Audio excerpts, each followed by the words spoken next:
Assalamualaikum warahmatullahi wabarakatuh. Anak-anak, Ibu berharap semoga kita semuanya dalam keadaan sehat walafiat, tidak kurang suatu apa. Setelah kita mempelajari tentang struktur dan fungsi organ sistem pencernaan makanan, maka sekarang kita melanjutkan pembahasan tentang gangguan pada sistem pencernaan makanan dan upaya untuk mencegah atau menanggulanginya. Yang pertama adalah karies atau gigi yang berlubang. Serpian makanan yang tertinggal pada permukaan dan sela-sela gigi berubah membentuk asam karena bakteri merupakan penyebab utamanya. Kerusakan diawali dengan terkikisnya enamel atau email atau lapisan terluar gigi.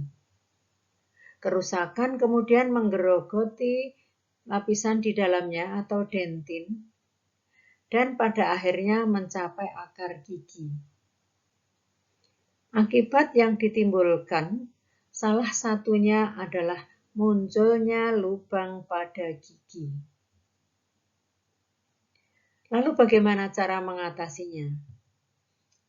Cara mengatasinya dengan prosedur kesehatan, yaitu ditambal. Pada kasus yang lebih parah, bisa memerlukan pengangkatan atau dicabut gigi yang bermasalah itu. Untuk menghindarinya, untuk mencegahnya, maka kita perlu melakukan penyikatan gigi secara teratur, terutama menjelang tidur dan sesudah sarapan pagi. Berkumur menggunakan air garam, karena nanti akan menetralisir suasana mulut supaya tidak terlalu asam, sehingga bakteri tidak berkembang biak di sana. Yang ketiga, mengurangi konsumsi camilan dan minuman selain air putih, supaya tidak sisa-sisa camilan itu tertinggal di gigi sehingga menimbulkan masalah. Dan tentu saja memeriksakan gigi secara teratur. Nasihat dari para medis itu 6 bulan sekali kita periksa gigi. Berikutnya adalah MAH atau gastritis. Penyakit MAH ditandai dengan gejala berupa rasa nyeri dan panas pada lambung yang terjadi akibat sejumlah kondisi. Misalnya, kondisi itu diantaranya adalah luka yang terbuka pada bagian lapisan dalam lambung atau tukak lambung, infeksi bakteri Helicobacter pylori, efek samping penggunaan obat, juga stres. Cara mengatasinya bagaimana? Yaitu dengan memperbaiki pola makan dan gaya hidup, hingga penggunaan obat-obatan dari dokter. Jadi kita tidak boleh sembarangan menggunakan obat. Cara mengatasi berikutnya, agar lebih efektif, penanganan gejala sakit MAH harus disesuaikan dengan penyebabnya. Karena stres kah, makan kurang teratur, atau sebab yang lain, sehingga penanganannya tepat. Bagaimana cara menghindari atau mencegah sakit MAH? Konsumsi makanan dalam jumlah yang kecil, tidak langsung banyak begitu. Untuk apa? Tujuannya supaya beban kerja lambung tidak terlalu berat. Juga makan secara perlahan-lahan, mengunyah makanan hingga halus sebelum menelannya. Lalu, hindari juga makanan yang mengandung kadar asam yang terlalu tinggi, Contoh, jeruk, tomat, stroberi, dan lain-lain. Berikutnya yang ketiga adalah diare. Anak-anak, pernah kalian mengalami sakit ini? Diare adalah suatu kondisi di mana seseorang buang air besar dengan fases yang tidak berbentuk atau cair dengan frekuensi selama 1 hari 1 malam 24 jam. Itu lebih dari 3 kali. Pada umumnya, diare itu terjadi akibat makanan dan minuman yang terpapar virus, bakteri, atau parasit yang lain. Caranya mengatasi bagaimana? Adalah pertolongan pertama yang paling penting, meminum cairan elektrolit. Kita bisa membuatnya sendiri dengan larutan garam dan gula. Cairan elektrolit ini untuk mengganti cairan tubuh yang terlalu banyak keluar akibat diare itu. Jadi harus segera digantikan. Meminum cairan elektrolit. Selama terjadi diare, konsumsilah makanan yang lembek, yang lunak, dan minum obat antibiotik untuk obat anti diarenya. Supaya tidak mengalami hal yang demikian, tidak mengalami diare, maka jagalah kebersihan diri dan makanan. Karena apa? Karena virus, bakteri, parasit itu ikut masuk terbawa oleh makanan yang kita konsumsi. Juga hindari mengkonsumsi makanan dan minuman serta jajan yang tidak terlalu matang. Kemudian juga tidak ditutup sehingga banyak terpapar oleh kuman dari luar. Ya, anak-anak, pernah kalian mengalami sembelit atau konstipasi?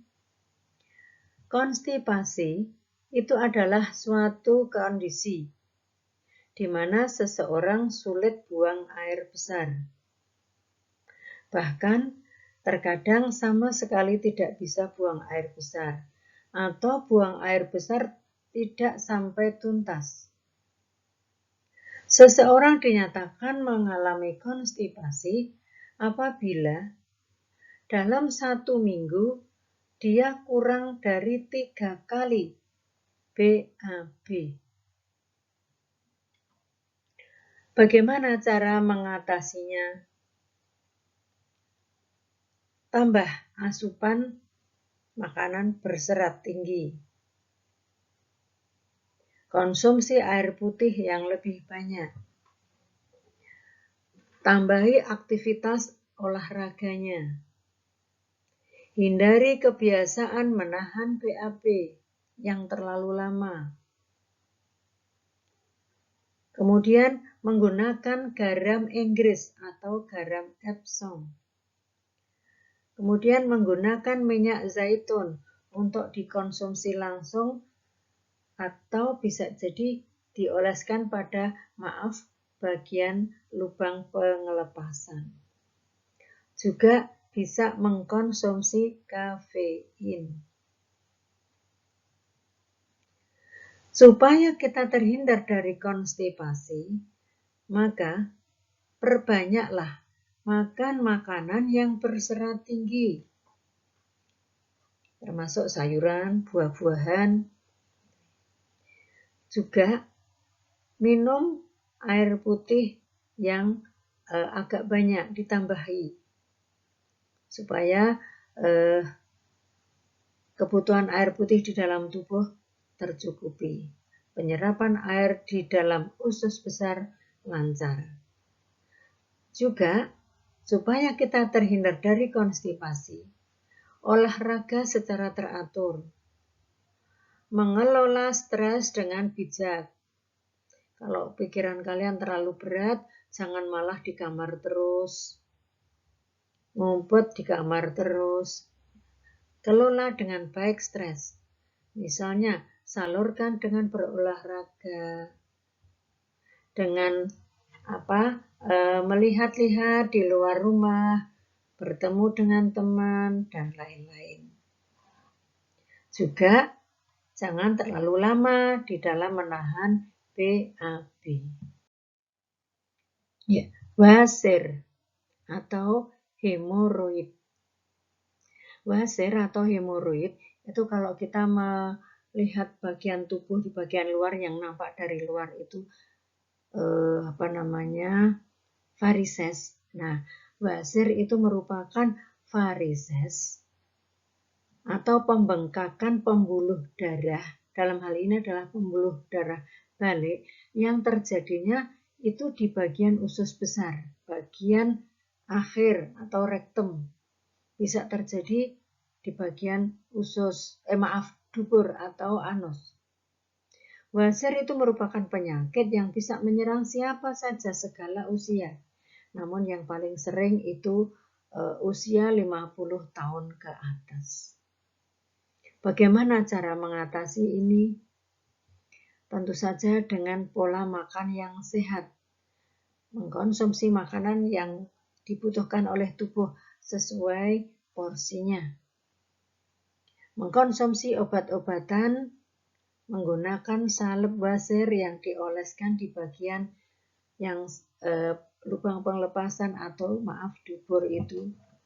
Kemudian kalau memungkinkan menggunakan obat herbal sebagai pilihan bisa menjalani operasi untuk pengangkatan wasirnya. Kalau misalnya seorang pasien wasir itu disebabkan oleh susah mengalami BAB, maka diberikan obat pelancar BAB. Nah, supaya kita terhindar dari hemoroid, maka konsumsi makanan yang kaya serat, banyak makan sayur dan buah, juga banyak minum air putih. Hindari duduk dalam waktu yang lama. Jangan suka menunda BAB. Dan pada saat BAB, jangan terlalu berlebihan di dalam mengejang atau dalam bahasa Jawanya ngeden. Usus buntu atau appendicitis. Penyakit ini merupakan peradangan yang terjadi pada usus buntu atau umbai cacing. Selanjutnya disebut appendix. Usus buntu merupakan organ yang berbentuk kantong kecil dan tipis, sepanjang 5-10 cm yang terhubung pada usus besar. Saat menderita radang usus buntu, pasien bisa merasakan nyeri yang hebat di bagian perut kanan bawah. Kalau dibiarkan, infeksi bisa menjadi sangat serius dan menyebabkan usus buntu pecah. Kalau sampai umbai cacing atau usus buntunya ini, appendixnya ini pecah, maka menimbulkan keluhan rasa nyeri yang sangat hebat, sampai bisa membahayakan nyawa penderitanya. Bagaimana cara mengatasi usus buntu? Cara mengatasinya itu dengan prosedur pengobatan, yaitu dengan operasi pengangkatan usus buntu. Operasi pengangkatan usus buntu itu dikenal dengan istilah appendektomi. Supaya kita terhindar dari penyakit ini, maka makan makanan yang berserat tinggi, termasuk sayur-sayuran, buah-buahan. Batasi asupan alkohol dan kafein. Perbanyak minum air putih. Jangan suka menunda-nunda BAB dalam waktu yang lama dan terlalu sering menunda-nundanya. Ya. Juga jangan suka, menahan kentut. Bukan berarti kalau kalian merasakan hasrat ingin kentut itu kemudian gaspol, tidak. Tetapi ya kita mungkin bisa sedikit menjauh dari teman-teman yang ada sekelilingnya. Supaya tidak menimbulkan pencemaran yang aromanya begitu dahsyat. Ya, berikutnya disentri. Disentri itu adalah infeksi pada usus yang menyebabkan diare. Diare itu kan BAB-nya tidak berbentuk. Nah, ini disertai dengan darah karena terjadinya infeksi atau luka di bagian usus. Nah, kondisi ini bisa berlangsung 3 hari sampai 7 hari. Ditandai dengan perut kram, mual, muntah, demam yang tinggi. Cara mengatasinya bagaimana? Adalah dengan mengkonsumsi obat anti nyeri dan obat antibiotik sesuai petunjuk dokter.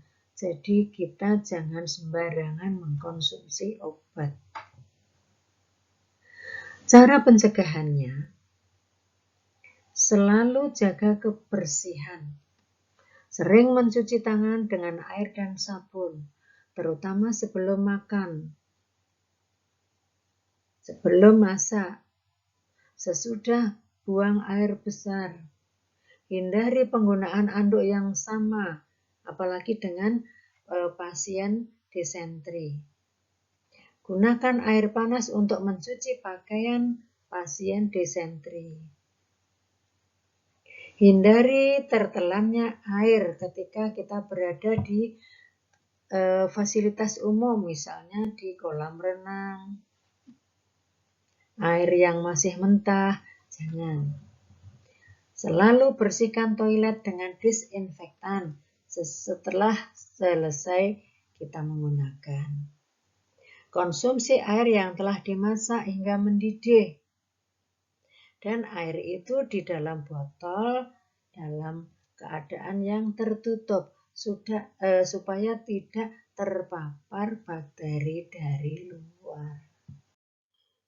Ya, kanker usus besar.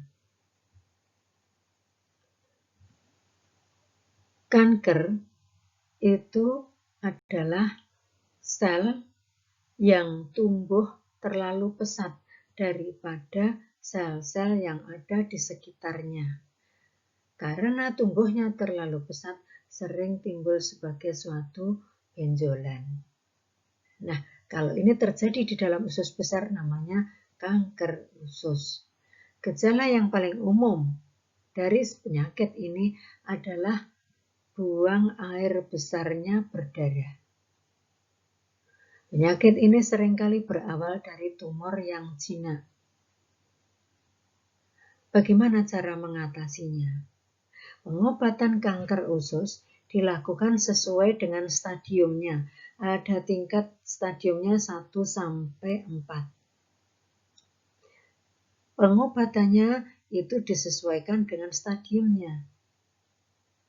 Beberapa jenis pengobatan untuk mengatasi kanker usus adalah bisa dengan operasi,